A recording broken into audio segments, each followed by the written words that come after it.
Kaserolang may tubig na nilagyan ng luya at kamatis. Inihiwa pa niya yung sibuyas. Yan na, nilagay na niya ang sibuyas. Tapos, meron pang ilalagay. Yan. Lahat na ng sibuyas na dyan. Sinalang na niya, hindi.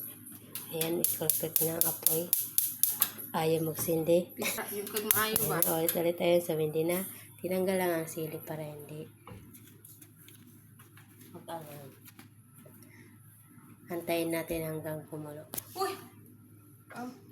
Lagyan ng patis. Ayan, kulang siya. Ilalagay na yung isda. Pasensya na kayo sa aming isda ay nakiwa-iwalay.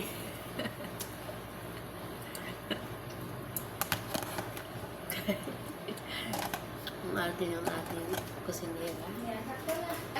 Takpan ko na. Patay ng ilaw. Lagyan niya ng asin. Galing sa dagat. Galing Patay. sa dagat. Ito na. Bakit ano ba?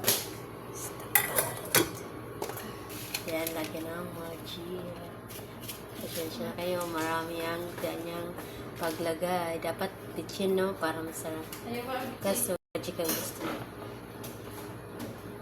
Yan, may mix na yan. Yan.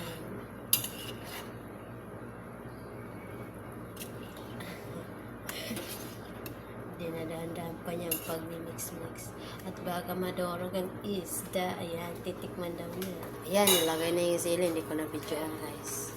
Ayan, nilagay na yung matigas na pichay. Nilagay na lang.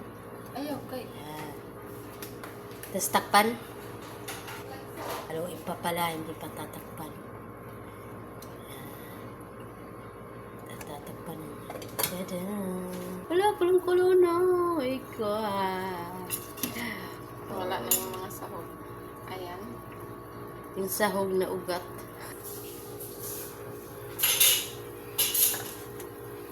Lalagay na yung pichay ng dahon ng pichay. Ayan. Pa! Ayan. Mix na yan. Atong iduot. Oo, iduot. Iduot. Iduot hanggang malunod, hanggang hindi makahinga. Mikos-mikos. Oo, Ayan. mikos mo na yan. Para maluto ang murag panit sa baka kahalot. Oo. Tilawan. Tilawan at isara.